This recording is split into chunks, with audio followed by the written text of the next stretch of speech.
everyone, Point Horror Book Club chat, and we're talking about The Body by Ellis, which we was all happy that the cover matched what was in the story this time. Yay!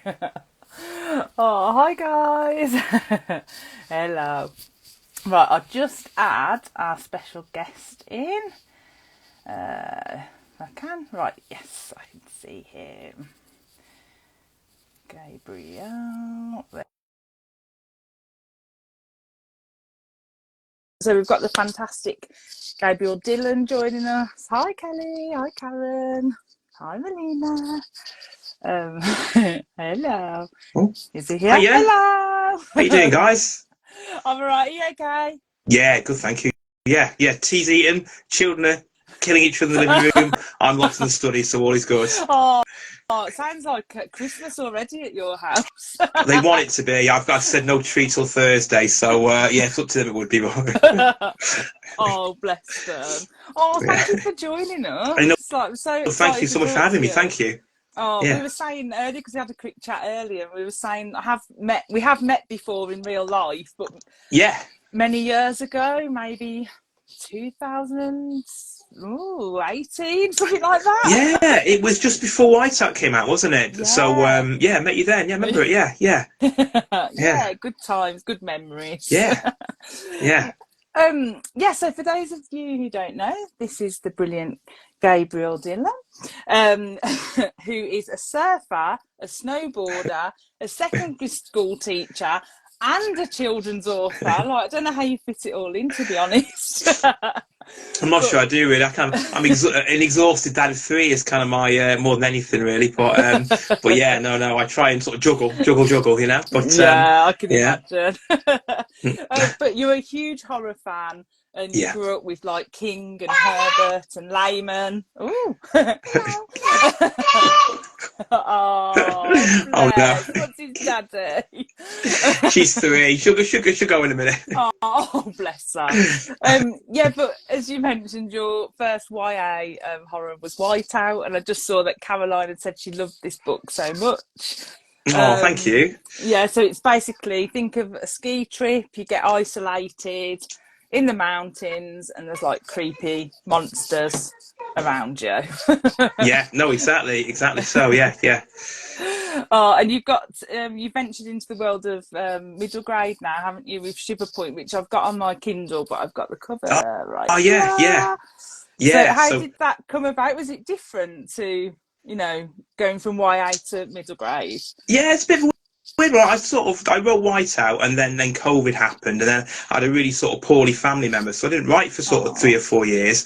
And then Piccadilly Press approached me and said, "Look, we've read a bit of a sample from you, and we'd like you to do a sort of middle grade sort of series, like a sort of Stranger Things style thing." And they said it's pretty much an open brief. Do you fancy it? And I was, absolutely, very much so. And then I sort of threw them a pitch, and they liked it. And then Shiver Point Book 1 sort of appeared from that. Yeah. So I still love YA, and I'd love to go back to YA.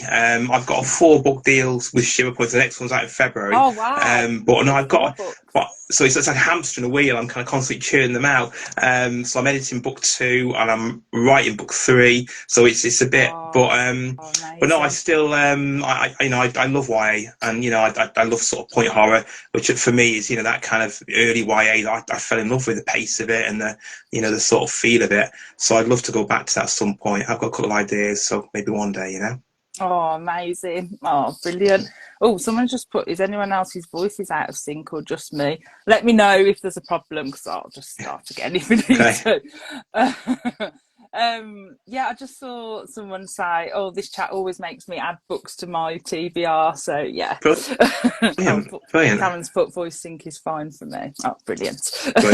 Brilliant. So you mentioned Point Horror. So have you read Point Horror before, or did I coax you into reading one? Well, I read a couple back in the 90s, and I sort of I was kind of at a stage where I was sort of late teens, early 20s, and I sort of read. But I did the thing with Point Horror; they're so accessible and they're such much page turners. And then I sort of read one, then I read another one, then I read, it sort of led me towards Richard Lehman and sort of Funland and his kind of stuff, which, but yeah, no, I think the thing about point horror is you can sort of pick one up and you can have a 20-minute reading sprint and really get somewhere with it and, you know, not want to put it down. I remember my favourite, was The Mummy, because I do love the supernatural, and that had a bit of sort of supernatural in there. I can't remember. I remember had a cat in there. I read it, you know, must be sort of, well, mid-90s, so it was a long time ago. But I remember really enjoying that one. So it was one of those. And then my wife, she's a couple of years younger than me. I remember when we sort of got married and went to her parents' house, on her bottom shelf, a bookshelf, there's loads of point horror there. So it was like kind of going back in time, you know. Amazing. But, brilliant. Yeah, The Mummy's a good one. I need to do that for the book club at some point. Yeah, I remember that bit of sort of supernatural, isn't it, you know? So yeah, definitely. And yeah, do check out as well. There was a spotlight post that I did, and Gabriel's facts were like brilliant. Like, you shocked me. Yeah, there's a few revelations in there. But, yeah, so do check that post out if you haven't seen it, because I was like, no way. I really did see the Beast of Bodmin Moor. I'm standing to that. We were driving across the moors one night on the way to North Cornwall, and this thing appeared in the road in front of us, and yeah, so I'm you know, it's on there, you know, but yeah. Spooky. I think I would have freaked out. I would have been like, I can't go any further. I think I said, drive faster, drive. But yeah, oh dear. Karen's put, Karen in the comments has put, your wife needs to join our book club. Oh yeah. Well, she's a writer. She does. Hang on, I've got one of hers. Hang on, I should one sec. So she's. Oh, hang on. They've locked me. Hang on. They've locked me in the study, so I'm stuck in here. But she writes sort of a bit of a shameless plug. She writes sort of romance with Penguin. She does sort of women, a kind of a drama, rom-com, a bit kind of Richard Curtis, that sort of love actress. This is a new one, so. But yeah, so she's hold that up a bit higher, yeah, so I can see. That's a new one. But yeah. Amazing. Rachel Marks, so she writes under her maiden name. So I'll be checking that out, definitely. Yeah, they're lovely. They're really good, actually, really good. They're cracking. I'm not just saying that because she's my wife, but they're just they're sort of funny, heartwarming. But there's no monsters and there's no vampires and there's no kind of.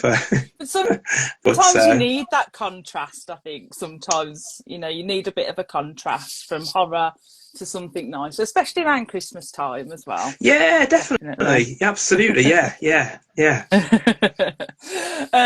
Emma's put, I've heard the Beast, it is real. Yeah, absolutely. Yeah. I'm going Panther. I think it was a Panther. That's what it looked like, but I kind of it was a long time ago now.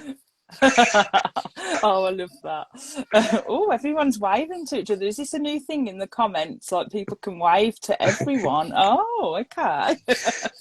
Oh, interesting. Yeah, Caroline's put, I like romance books as a palate cleanser from the horror. Yeah, it's a good contrast. Yeah. No, I think from a writing point of view, reading loads of different stuff helps out. I think it's really interesting to sort of. I love horror, anything horror, but I also am a big fan of fantasy. So Joe Abercrombie. He lives quite near to me in Bath, and I'm a bit of a sort of fanboy. I'd love to sort of meet him one day. I often go in the bookshops and think one day he'll be there. And then I sort of lots of different sort of genres, but and then I think the more you read, the different sort of styles and bring them into your own writing can be really sort of pretty good. Oh, definitely. Well, this month, so we read The Body this month by Carol Ellis. With the tagline, will the truth ever be uncovered? I always love these taglines. They're so brilliant. So basically the synopsis of this one, so there will be spoilers ahead for The Body if anyone hasn't read it. If you've got comments, pop them up and we'll try and read them out. So basically the synopsis of this one is, no one knows what happened to Lisa Randolph because she fell off a cliff, and now she's paralysed and mute. Melanie is hired, can't speak tonight, to read to Lisa, and soon realises Lisa is trying to tell her something terrible If Melanie does not piece the clues together, the dreadful secret could stay buried forever. Oh yes, and we had lots of classic point horror tropes in this one, which we'll get into. But I thought it was a fun one. It was a good one. And Heather over Juno says, "But I finished it a few minutes ago. Yay!" Okay, brilliant. Yeah. So with this one, we get a really, really short prologue at the start. I think it's like half a page. And it like clearly we hear from Lisa's point of view at this point, and we realise something terrible's happened. So do you think that set the tone of the book, and did it pull you in straight away and make you kind of intrigued in the story? Yeah, I think for me, I sort of, when I saw the title, The Body, and I saw that sort of, I think the cover's great with the kind of skeletal hand and the sort of the serpent thing there. And I thought The Body, I thought it sort of almost kind of could refer to her as well, because she's kind of locked, Lisa, she's locked in this sort of, paralyzed form and can't kind of tell people what happened. And then as it went on, there's so much more to it. So it definitely grabbed me right from the start. So yeah. Yeah. I've just seen a couple of people, because I was talking to, I think it was a couple of friends of mine, Sharon and Kasha, the other day, and they said this gave them, Riley Sager, is it Only One Left? I think that was his new book. And it gave them those type of vibes. So now I'm really intrigued to read that now. Yeah, I've read a couple of those actually. Yeah. Yeah. So yeah, I'm definitely going to bump that up my TBR at some point. But yeah, I really like the opening, and I thought it was a shame that we didn't get to see any more inner thoughts as such. I thought from Lisa's point of view, just a couple of times, but then it was cleverly done with how she was communicating through the book. Yeah. It was a good little twist. Like, did you like that with the book where they were communicating through it? Yeah, I like the opening as well. I like the sort of where is it? The prologue.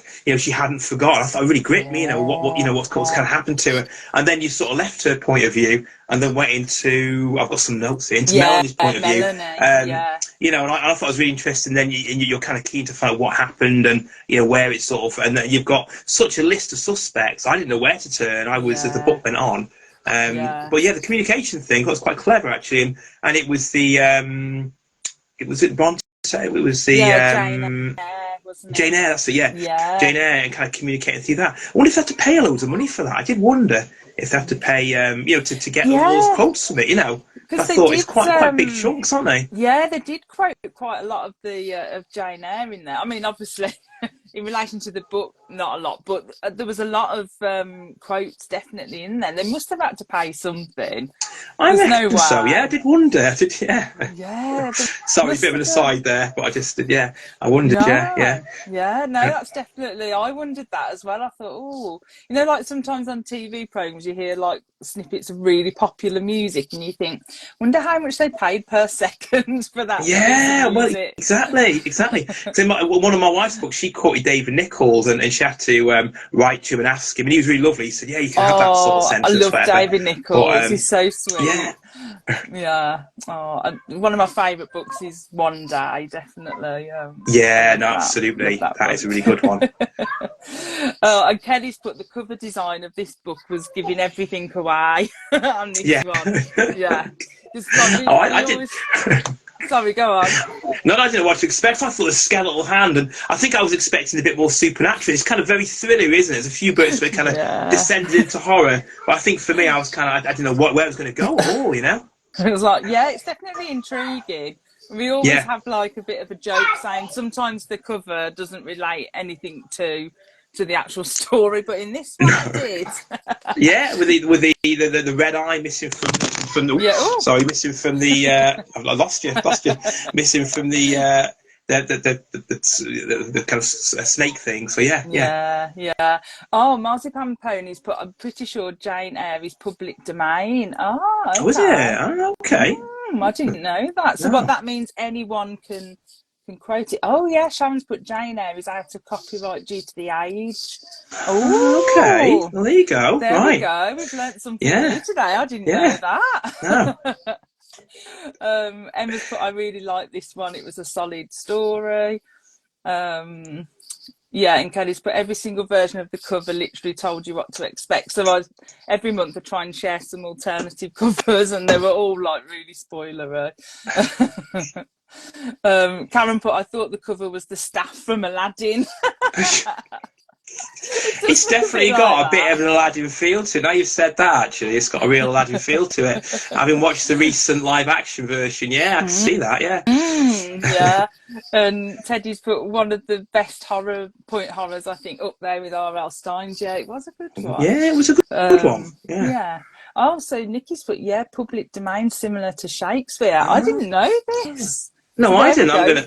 We can just quote all these people. Yeah, I didn't realise that at all. Edgar Allan Poe as well. Wow, I didn't know that. There we go. Oh, that's get me thinking now. So in this book, our main character, so our point horror girl, was Melanie Jacobs. So she just moved to Clifton a few weeks before, needed something to do rather than sitting around doing nothing. So she was looking for work. So she hadn't discovered any great hidden talents about herself, but she could read, she decided. So, and she was reliable and just needed extra money. So she applies for this job reading to Lisa at the Randolph House, which is like up on some hill somewhere, some grand house it was described as. So what did you think of Melanie as a point horror lead? Did you like Melanie? Yeah, I did. I sort of thought there was definitely kind of final girl vibes there, and I like the way that her mum and dad were never around. Mum and dad were out of town, and that was it. And you kind of had that balancing act between her being a sort of teenager, and you know, and the kind of world opening up, but then that she was sort of bound by mum and dad as well, but they're out of the picture, so it's quite nice how they did that. But I liked her. Yeah, I liked her. And I sort of it's a spooky light outside my window. That is. So somebody, I think somebody with a head torch walking past freaking me out a little bit.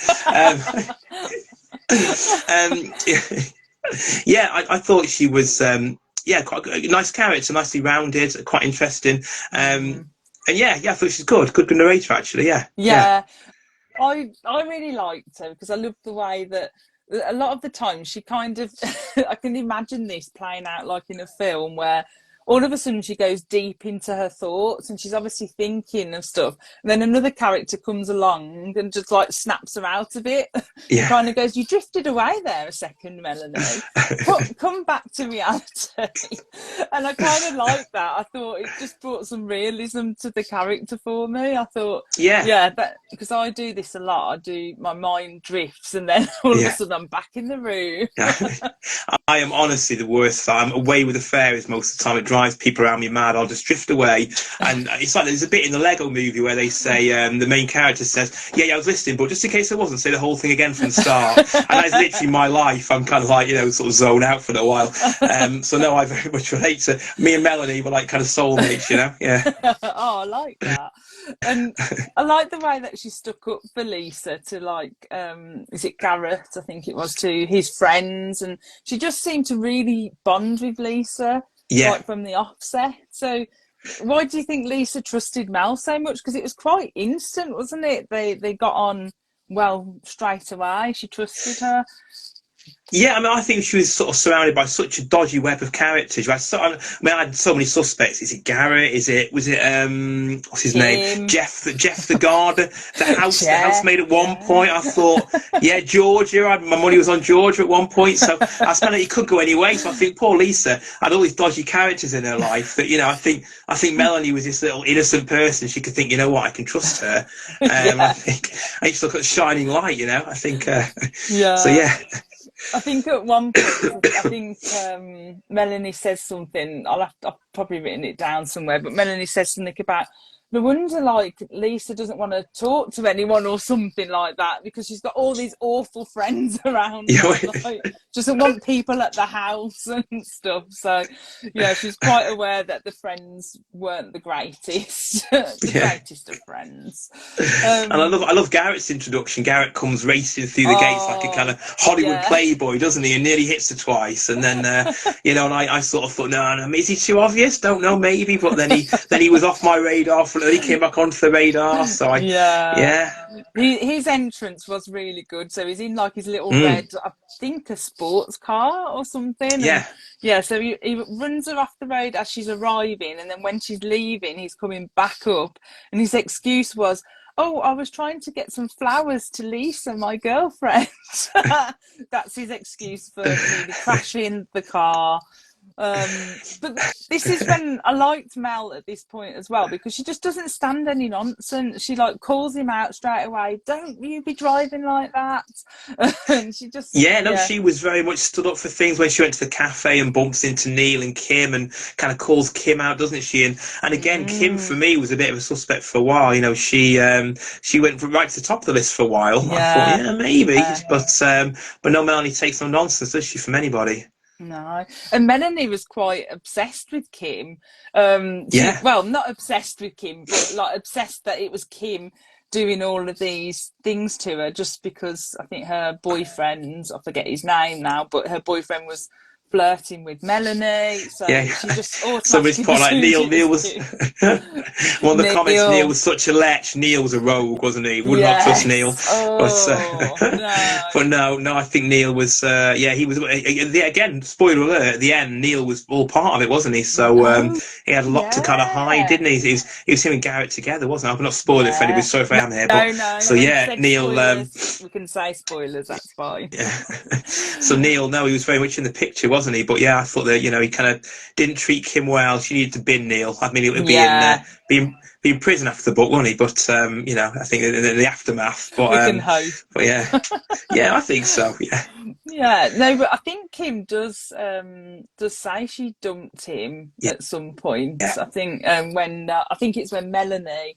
Like she was so good, Melanie. She just went straight up to Kim in that diner. She was like, "Why are you doing all these things to me?" And Kim's like, "What are you on about?" Like she just doesn't care either. But then she says that she's dumped Neil, and I was like, "Yes, justice." Oh dear. Sharon put, I want a job reading to someone. Yeah, I think that would be so cool, like reading to someone. Like I don't get to read to people anymore because my son's older now. He doesn't really want me reading to him. Oh dear. But I put a thing up on my feed saying, if you were to read a book, like what book would you read? So what book would you read for Oh, someone? honestly, I've got such a list. I've got a 3-year-old, so at the minute we're kind of into Hansel and Gretel and those classic kind of Oh, fairy tales. yeah. My boys are a little older; they're 10 and 12, so they're into kind of Stormbreaker and Jennifer Killett. They go, oh, Jennifer Killett's better Oh, than you, Daddy, which I oh. take that one.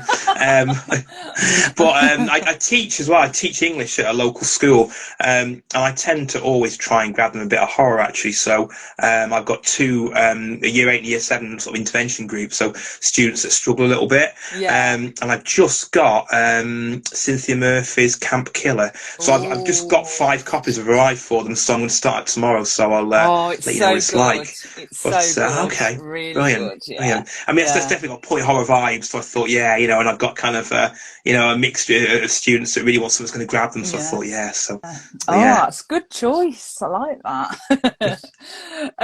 April's put, I really appreciated that Melanie was so talkative and telling everyone's business because it moved the story along. Yeah, Yeah, it did yeah. move the story along quite a lot, especially with her friend. What was her friend's name now? It was oh, it's gone out of my I've got it head. here.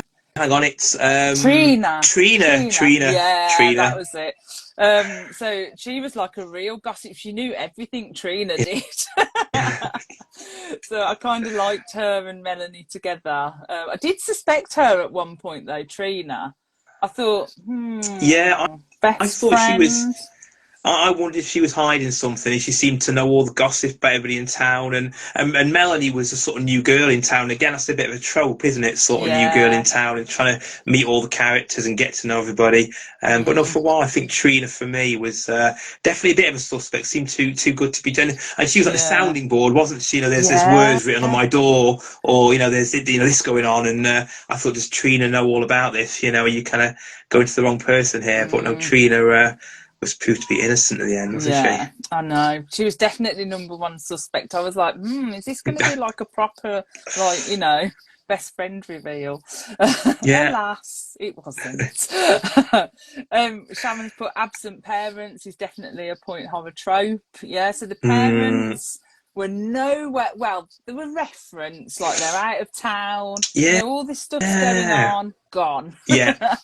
Yeah, yeah. But I Definitely think for a a decent horror, trope. you've always got to try and get rid of the parents, haven't you? I know in Whiteout, I kind of flew all my characters or drove them to Austria, so they're like on this little mountain top, Yeah. where there's no parents around. I think as soon as you can get the parents out of the picture, it's like in Shiver Point, I'm always trying to think, how can I get rid of the parents? Or, endless sleepovers, just kind of to try and kind of. But yeah, they did it well in this because you didn't really sort of think about it too much. You were like, just took it for granted that the parents were out of the picture and it worked well. So yeah. Yeah, no, definitely. And then I love at the end where the parents all of a sudden care and just come back from the airport. Well, Lisa's dad, at least, and the housekeeper, like they then at least care about what's going on.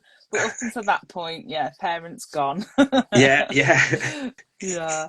Yeah, because we met Dad, didn't we, right at the start? Was it again? I've got his name in. Well, I got Mr. Hudson. But we met him right at the start, didn't we? Lisa's dad, and he was kind Yeah. of made an appearance and sort of left it all to the housekeeper, didn't he? Which Yeah. was, and again, housekeeper was high on my list of suspects for a while as well. Yeah, so the housekeeper. So I think it's Mr. Randolph, isn't it, the dad, and Oh, then wait, sorry. Yeah, the yeah, yeah. I've got housekeeper is yeah, Mrs. Hudson. Now, Mrs. yes, Hudson yeah. definitely fancied Mr. Randolph, right?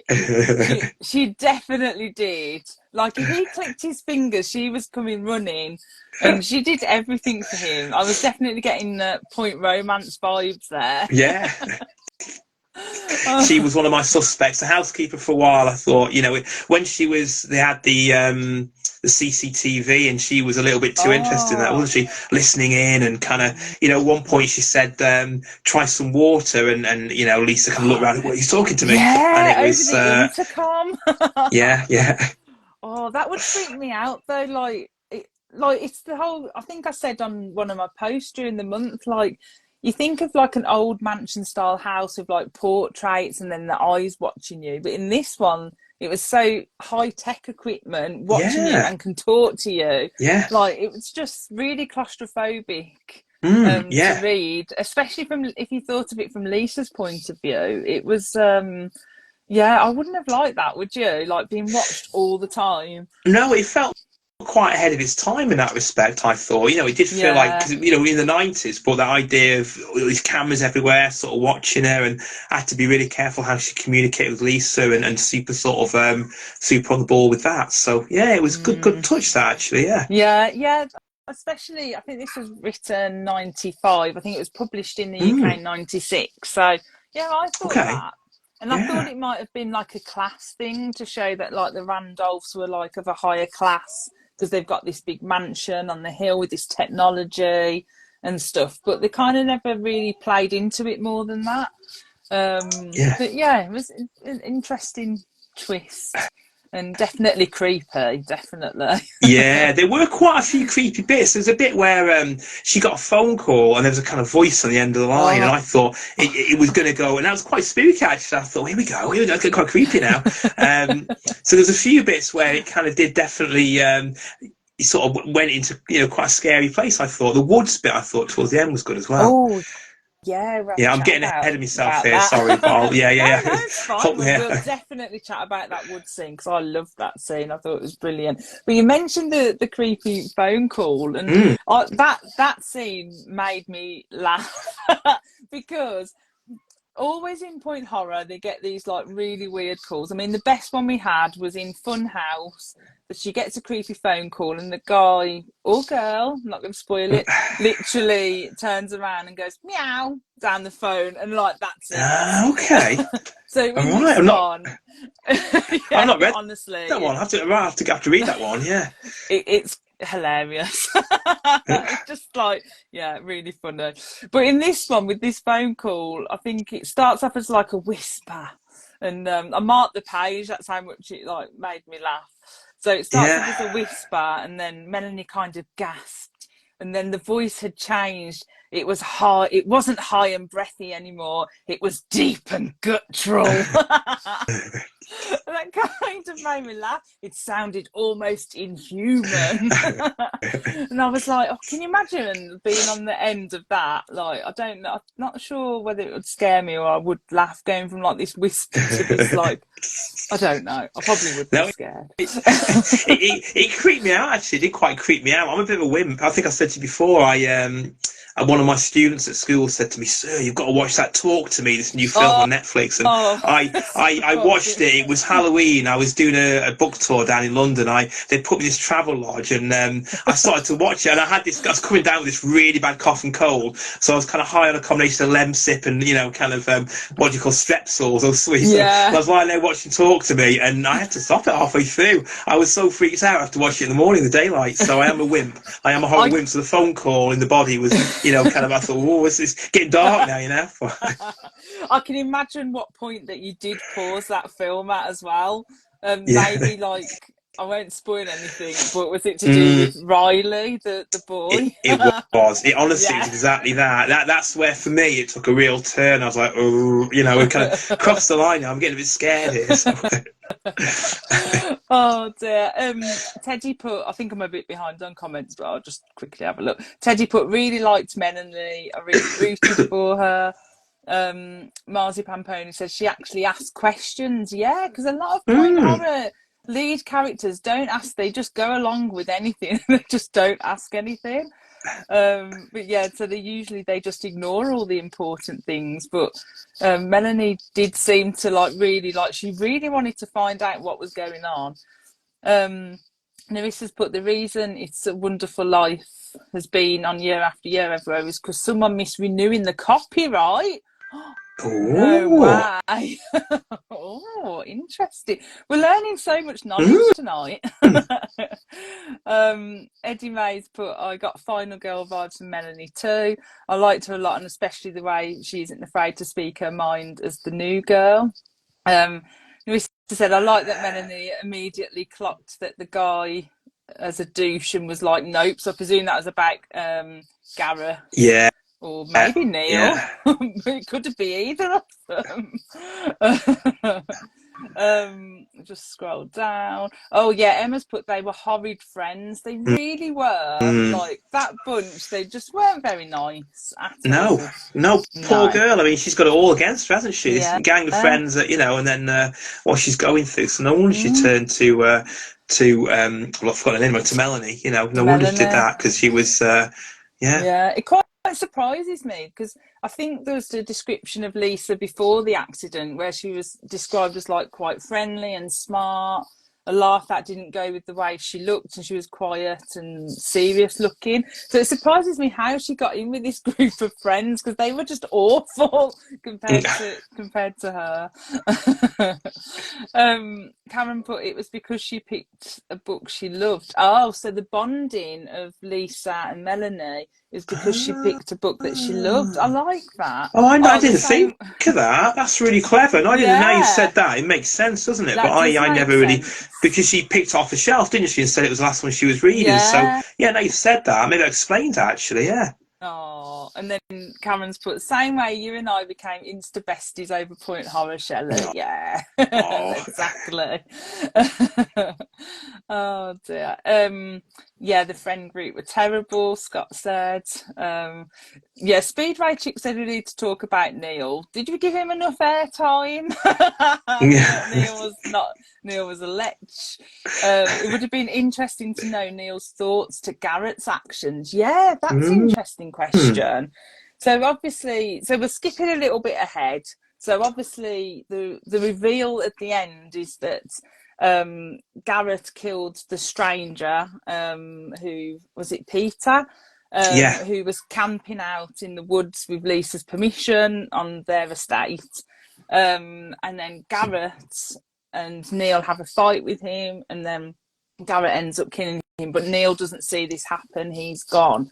But yeah, I wonder what Neil would have thought if he knew all of that. I think like that would have been an interesting point of view, actually. Do you? Yeah, definitely. Yeah, and I want to know. I don't ever tell you how much Lisa sees, because she runs, doesn't she? I'm never Yeah. quite sure because she can't say, and Gary isn't sure how much she saw. So I wonder how much she did kind of see. Mm, Um, but definitely Neil. Yeah, you do wonder. He could have gone either way, couldn't he? Really, but yeah. maybe he wasn't quite. Apart from me, he was definitely a lech, and kind of the way he Oh. was coming on to Melanie. But I wonder kind of about his character. So you almost needed to know a bit more about him, didn't Yeah. you? Really? Yeah. So in one respect, even though we didn't like him, we would have liked a little bit more just to Yeah. see, you know. But we Yeah, didn't like him draping his arm around Melanie's shoulders and yeah. yeah. But she sent him on his way, didn't she? She really did. I She like the kind did. of for the 90s. The girl power thing was strong in this one, wasn't it? Because she sort of no, get away from me, which was good. I thought, kind of Yeah. solidarity. So it's good. Yeah. And it's like Emma says, though Neil didn't kill Peter, he ran off before. Um, I'm not sure. Okay. I'm not sure what Emma's put. It says Big D shot G, but I'm not sure whether that's a spell check thing. Did him with the rock? Oh, Big shot G. Yeah, okay, I think I get what she's saying. It's me, Emma. I'm having one of them days. Emma's put that classic gingerbread house where the kids murder a hungry old lady and eat her house and steal her treasure. Oh, was that that's a real go-to in our house. Hansel and Gretel. I love that. Yeah. My 3-year-old is kind of at the same time sort of horrified by it and fascinated by it, which is quite nice. So trying to start off early on a bit of horror. Yeah. And a few people are saying they suspected Trina as well. Ah, interesting. Emma put, I thought Trina and one of the boys were working together. Yeah, that's what I thought all the way Yeah. through. Yeah, definitely. Marzipan Pony put, I laughed when Melanie told Jeff that her parents went on vacation. Of course they did. And then I can't imagine not taking my kids with me on vacation, even if they are teens. Yeah, this is the thing. Oh dear, they're just parents in Point Horror don't care. Karen said the CCTV was the creepiest part. Eddie Mays put, I thought Miss Hudson off the mom in some way. Oh yeah, that's its own point horror. So Miss Hudson obviously loved Mr. Randolph, so she off the mom who apparently died in a car accident a few years before. Yeah, and then was going for the dad. Yeah, I like that. That's like its own. That's a whole other book. I like that. That's a whole other book. That's great. Yeah. Caroline put, what an awkward job it must have been being watched on CCTV. Yeah, so you're trying to do your job that you're getting paid for, and like Big Brother is watching you. Yeah. Oh, I couldn't. It would make me really paranoid. I wouldn't be able to like type or anything. Yeah, no. Too much. Karen said they could afford fancy CCTV, but couldn't afford fences around the cliff after someone literally fell off the cliff. This is so true. Why didn't they protect the area? That's great. Yeah, I love that. Kelly put, I felt I could really picture the location with this book. Did you find that as well? Did you find that you could really visualise like those woods and the house and everything? Yeah, no, I think what makes a really good horror book or horror thriller is like a really good setting. I think it's had the kind of the rich house on the cliffs and the feel of it and the views, and yeah, I thought it worked really well actually. I thought the setting was excellent, and the house itself you could really sort of picture it, couldn't you? Kind of very quiet with you're always being watched wherever you go, and the big grounds, and then Jeff the gardener who always kind of seems to be kind of soaring down the trees in the most inopportune of moments. Shirtless most of the time. Exactly. Shirtless, yeah, absolutely, yeah, simmering as he cuts down trees. And he wasn't very good at health and safety, old Jeff, was he, when he's cutting down branches and not checking whether anyone was underneath them? No, he's a nightmare, wasn't he? I think he needs to change the career, doesn't he, Jeff? But, oh dear, that did make me laugh. like that scene, because I was thinking his excuse was, oh yeah, I should have shouted out before I cut the branch, but no one would hear him shout anyway over the chainsaw, right? It would be too loud. No, he was great actually. He sort of veered into kind of comedy when he came on, and every now and again just about to sort of cut down this on somebody, or I thought he was a good But then when he finally came into it and she met him for a coffee, he was all kind of simmering and dark eyed, and again, I won't go too far ahead, but the last line of the book I thought was really really good actually. It kind of ended on a ended on a nice note. Yeah. As long as she doesn't, kind of go around when he's cutting down trees, she'll be all right. Melanie keeps stay away. Never visit him at work, I think, is the no picnics. No picnics for Melanie. Emma's put, what about the nail polish backwards writing? So one nail polish would take ages and a few bottles, and who can write backwards so quickly? Well, evidently Garrett. He was more talented than what we thought. Yeah.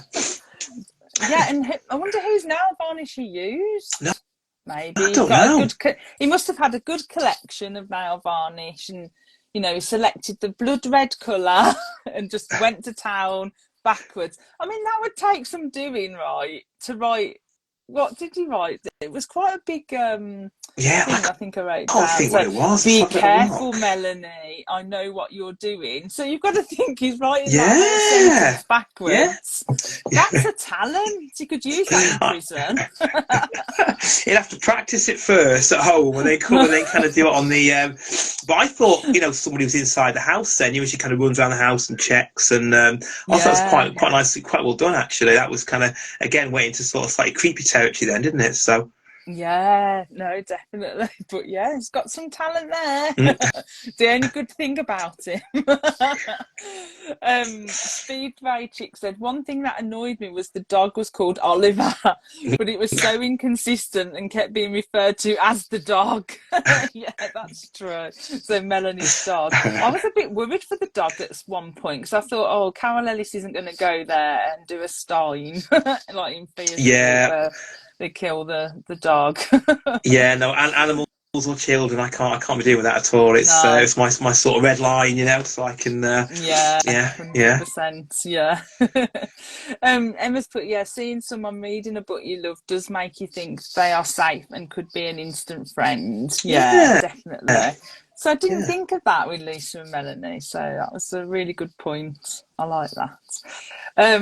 Scott said, I think Neil would have went along with Garrett and buried the body. Oh, yeah. Because how did... So you've got all this ending where Garrett has hit Peter over the head with a rock, which wouldn't it have been a good twist if it was the cane that Peter had? So Peter carried the cane with the snake on around. So why didn't Carol Ellis use that as a plot device, that he picked the cane up and hit him over the head with the cane rather than a rock? That'd have been good. And it even had the missing eye, didn't the snakes? That would excuse, So and it was. I wanted to see more of the stick. I'm going to be honest. I thought the stick was so kind of evocative. It's on the cover. I wanted to see a bit more of the stick and a bit more Peter. Really. I wanted to know a bit more about him. Really. Yeah. I thought he kind of. Yeah, the stranger from out of town, Yeah, I definitely agree. Like, I thought when Peter was being described as this stranger in town, and was he backpacking or something, and he got this staff, and he was gorgeous, and all the girls loved him, thought he was gorgeous and stuff. And then I thought, when they kept referencing the cane, the staff that he carries around, I thought, he's definitely going to be murdered with that. But no. I just had this sort of vision of this kind of heartthrob, sort of walking, but he's got this sort of walking stick. And there's two sort of different worlds, it's kind of, which is it? He's kind of hobbling along, it's his kind of heartthrob, so that kind of, but. Yeah, but it is a point that Scott's made, Neil may have gone along and buried the body with Garrett. But it was referenced that he didn't. But how did Garrett bury that body? Because he would have had to bury it quite deep. Although if you look at some of the alternative covers for this, like it's literally just leaves over her body, so maybe he didn't bury him that far. But yeah. So yeah, oh maybe. Heather's put, that's where all the parents really are in Point Horror. Miss Hudson knocked them all off. Yeah, Miss Hudson. Oh dear. Oh, Larissa's put, made me recall my mum telling me about a member of her rowing club sawing off a branch that was hanging over the river too much while facing the tree and proceeded to go down with it. Oh What's no! the? Oh no! We shall see sitting on the branch and kind of, you know. That's what I'm imagining. Oh, we're laughing, but that's quite serious. Yeah. Oh dear. I hope that they were okay, but it's a shame we didn't get it on film so we could watch it. Oh dear. Yeah. Yeah. Heather's put as well, I was confused when he said rock. I assumed it was the cane with the missing eye. Yeah. Why did this not happen? Yeah. Yeah, that's what yeah, definitely. Yeah. And Kelly's put, until the actual story became apparent, I initially thought that the title, The Body, was symbolising Lisa as she was trapped inside her body. When I found out there was a buried body, I was disappointed. Yeah, that's such a good point, Kelly. Yeah, it is. I reckon it's like a double meaning. That's exactly what I thought. When I started to read it, I thought the body was her, and she's sort of trapped in this shell, and she's trying to communicate. And I think you're right. It's got that sort of. It's quite clever. I thought, but I initially thought the body was her. She couldn't kind of tell everybody what happened to her, so that gave it a bit of a creepy edge, I thought, to start off with. Yeah, definitely. And Nikki's put, did no one see Garrett put a note in the book on the CCTV? Did I miss something there? No, I think that might have been a plot hole. Yeah, that is a point. They've got all that high-tech CCTV. One, no one saw him put the note in there. And two, at the end, when he gets his old knife out and threatening Melanie and Lisa, like, you'd think that they'd be able to watch CCTV, like, oh no, mobile phones weren't around. I'm confusing myself now. But yeah, I was thinking, wouldn't they be able to watch like a Ring doorbell? But it wasn't that advanced then, was it, back in the 90s? Narissa said he was fine. Narissa's mum's friend, but yes, he did end up in the river. I'm sorry. Oh, poor thing. Bless him. Oh dear. Yeah, sounds like you've been framed, people are saying. Yeah, definitely. Yeah, so talking about the ending, so obviously just before we get to the reveal, Melanie has that whole scene of where she kind of figures things out. And then the scene that made me laugh was, it's obviously raining. She tries to get to the house as quick as possible because she just has to get there because she's come up with this plan with the magazine to ask Lisa questions. And the police say, no, you can't go up this way, there's been a mudslide. But if you go around the back and go up the muddy path, that'll be absolutely fine.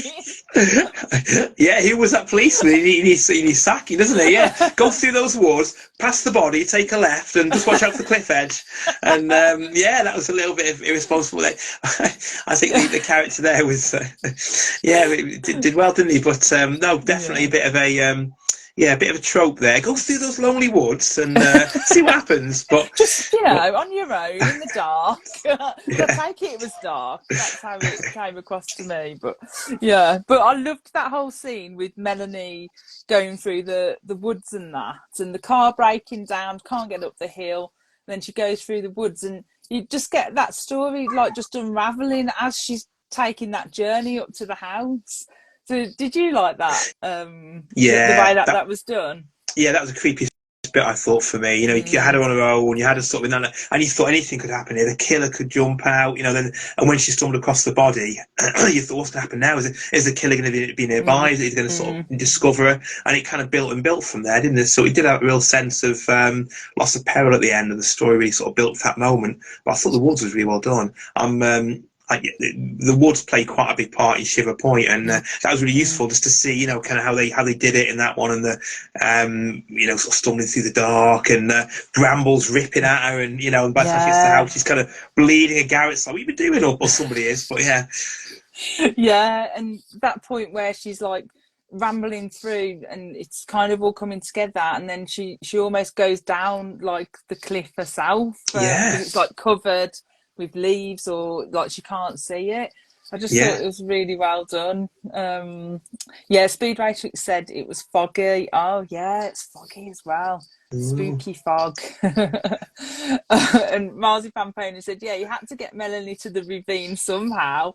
Yeah, can you imagine Carol Ellis sitting there thinking, oh dear, you know, she always goes up that way, like how am I going to get around to the back to go through the woods? And it got me how our car broke down. Just really convenient car. Just I mean, I've got a terrible car, but it often floods where I live. But still, my car feebly gets through. But her car was, and it's broken down. It's just gone. You know, just it's kind of gave up, didn't it? You know. Yeah, that's it. Yeah, she tried it a couple of times, but I love how she was just like, oh well, I'm gonna walk, I've got to get to Lisa. She was just determined, wasn't she?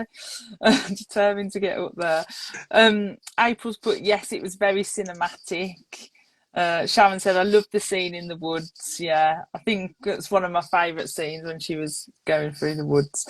Karen said, can I just say her internal GPS was amazing. If I walk through the woods, I get lost in 5 minutes and never stumble in the exact right direction for my destination. Yeah, she did pretty well. I would have got lost. It would have been like Blair Witch for me. I would have been in there forever, going around in circles. Yeah, because back then, you know, you didn't have phones to like look on the map or anything. She just went with her like internal compass. Eddie May put, does anyone else feel bad for poor Peter? He got sacked for being the cool, cute new guy that all the girls wanted. So rude. I was low-key crushing on him though. He needs revenge. Yeah, it was sad for him, wasn't it? To, you know, getting killed off like that. Yeah, but he needed a bit more of the limelight, didn't he? I thought you didn't kind of find out enough about him, did you, really? Apart from the fact that Neil and Garrett didn't like him at all and needed more of a backstory, really. And you know, the kind of the cool stranger that camps in the woods. And I wanted to know more, really. Yeah, no, definitely. And also as well, like, I know he was a backpacker and that was his thing, but like if he had nowhere to go and Lisa's got that big mansion of a house, why did you say, yeah, you can camp in my woods, rather than just like, yeah, just stay at mine for a few days and you'll be okay? Then he wouldn't have got killed. See, that would have been it. I think Lisa got what was coming to. It's all her fault, you know. Lisa deserves it all along. Oh dear. Yeah, Karen said, point horror, the body 2, the revenge of Peter. Emma's put, what a nutter Mellies. I must get to Lisa even though there was a mudslide. Let me take the dirt road up. Yeah, you know, it's gotta be done, hasn't it? It's gotta be done. Oh dear. Yeah, Kelly's put the reason for the death was a bit shaky. So yeah, just because like, so what was the reason for Peter's death? Because they just had a fight and then over something. Yeah, I think they just didn't like the fact that they're sort of, you know, their girlfriends were giving him a bit of attention and he was the kind of, you know, cool, good-looking new guy in town. I think they just thought, let's drive him out of town. We can't cope with this threat to our, you know, our sort of maleness. Try to drive him out of town, and then that didn't. I think at first he sort of stood up to them, didn't he? Then sort of Neil got between the two of them. They sort of subdued him, and then went downhill from there, didn't they, for him? Yeah, definitely. So when it got to the reveal that it was Garrett, so she gets up to the house and it ends up being Garrett is the reveal. Did it shock you in any way, or was you kind of there at that point suspecting Garrett? I think it could have gone any. I still had about 10 suspects at that point. I think even the dog was in the frame at that point. I think it was so many sort of different. I still at that point was thinking, is it Trina? Is she in it? And then when it was Garrett, it kind of, I'm with you now. When she got to the house and Garrett did his kind of confession bit, which again is a proper trope, isn't it? You stand there and I'm gonna tell you, Lisa can't speak, so I'm gonna tell you everything about what the whole sort of mystery behind it all. And but yeah, it kind of made sense. I thought, yeah, this does work actually. Yeah. It kind of gave me like Scream vibes, like the way he was just like with the knife and then confessing. He had the knife in the back pocket, kind of thing, and I was like, oh yeah, I'm liking this confession. Yeah, definitely. Sort of 90s horror Scream sort of vibes in there for sure. Yeah, definitely. Yeah, same as you. I think at that point I was like, I thought it might be Garrett because I'd never read this one back in the day for some reason, or I don't remember it at all. So it was all pretty new to me, this one, and I was like, it could be Garrett. The only reason why I started thinking it was Garrett was, when I think, is it Mel's walking home and then she sees the headlights of the car and the car comes towards her, like to run her over, and he misses, and I was like, oh, that sounds like Garrett because he can't drive very well. Oh yeah, I never made that connection, but I think you're right because he just misses her at the gates, doesn't he? And then that's it. Now you've said that. Yeah. Although, wouldn't she recognise his red car though, unless he was in a different car? Maybe. I don't know. Unless again, really dark and really foggy. Maybe the fog. I don't know. But that sea mist kept drifting in. Yeah. But I will admit, until it got to the point that she got to the house and Garrett was there, I convinced myself it was Trina, poor Trina, but I'd convinced myself that that's who it was, and I was like, oh, she's going to be there opening the door, but then it was just Garrett, and I was like, yeah, come on, Garrett, we want more from you, come on. I need more. Could have teamed up with Trina, anything. But I did kind of like it. It did fit. It was a good kind of fit for the end and how he did it. But Speed Ratrix said Garrett was in a bad mood because Lisa dumped him. Yes, that was it. That's why he killed Peter. Right. He okay. was in a bad mood. Yeah, because that's what we all do when we're in a bad mood. Watch out, husband. Oh dear. Yeah, Kenny's put Peter was cool. He had a snake staff. Oh, that's a bit of a tongue twister to say that slow. Scott says they were just a bit jealous of Peter and tried to alpha male him out of town. Yeah. Oh, poor Peter. Bless.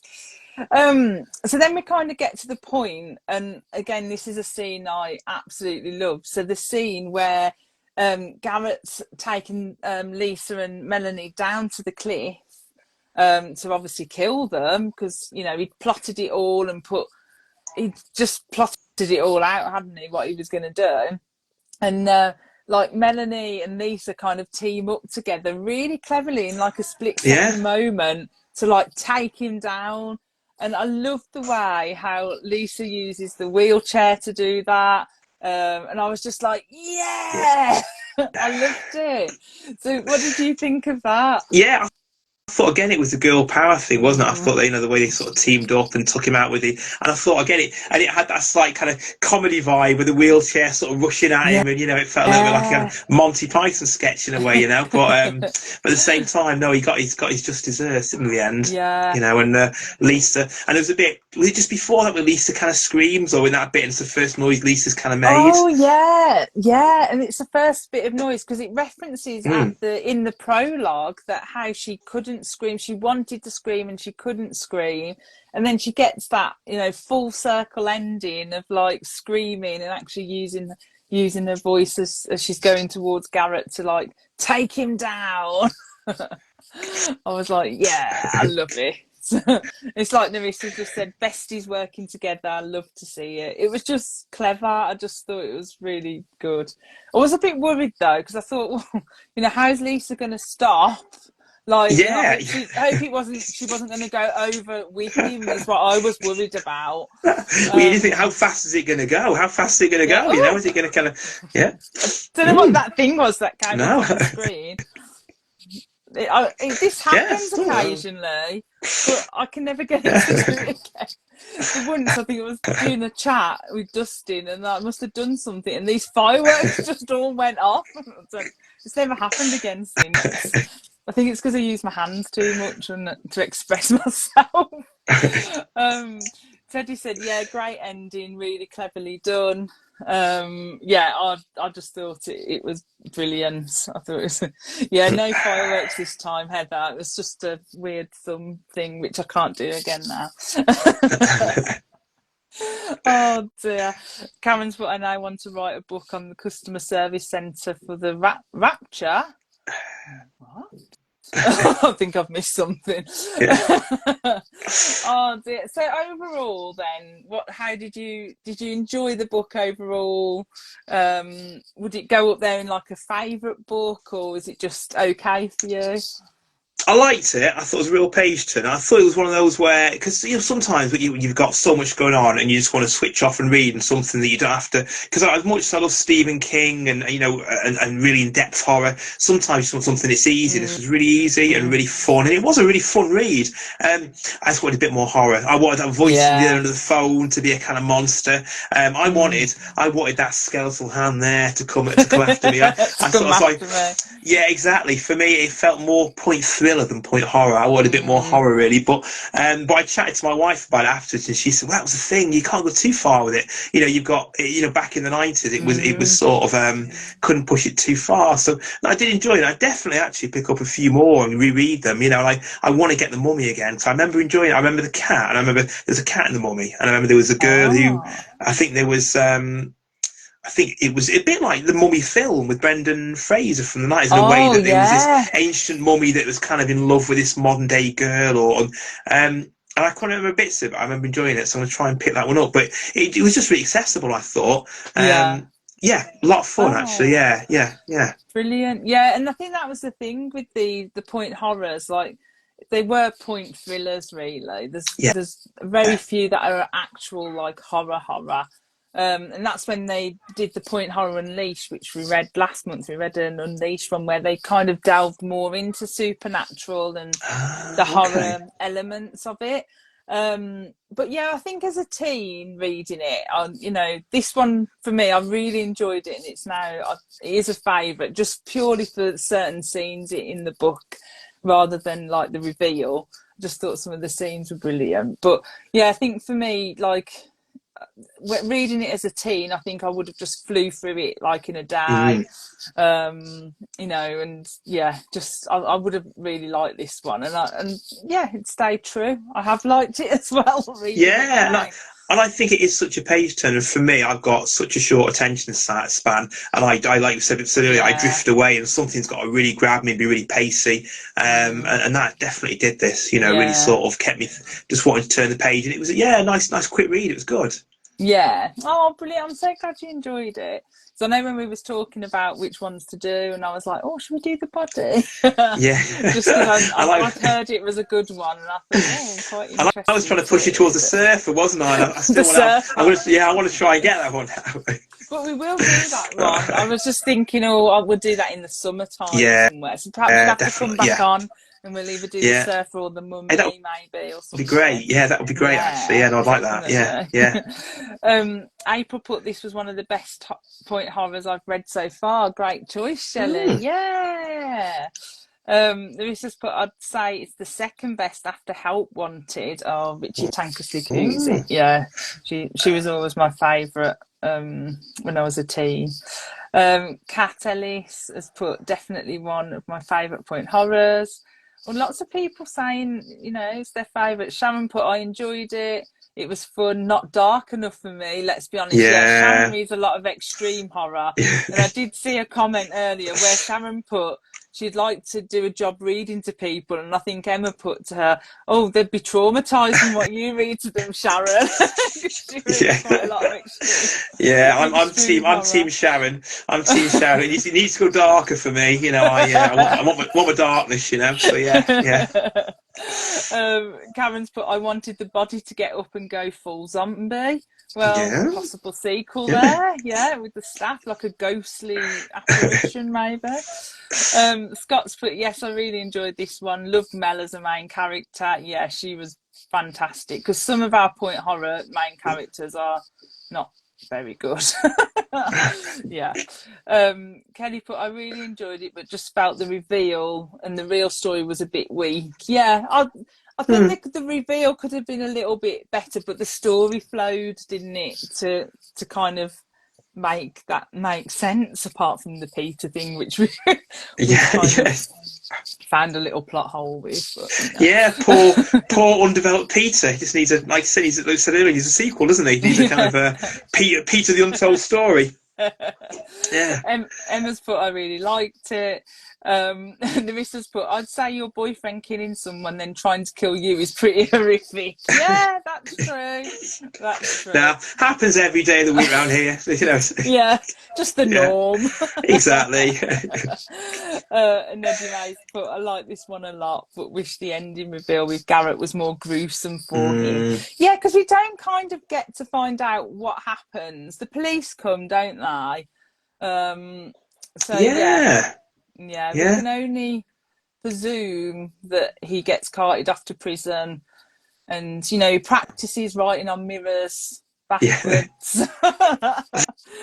But the David Nichols fan of me did love the ending with the what is it? I think he might just be the one, isn't it? It says at the end. I thought it was, you know, nice kind of little bit of romance in there. Yeah, I think he might just be the one. I like that one. Yeah, nice.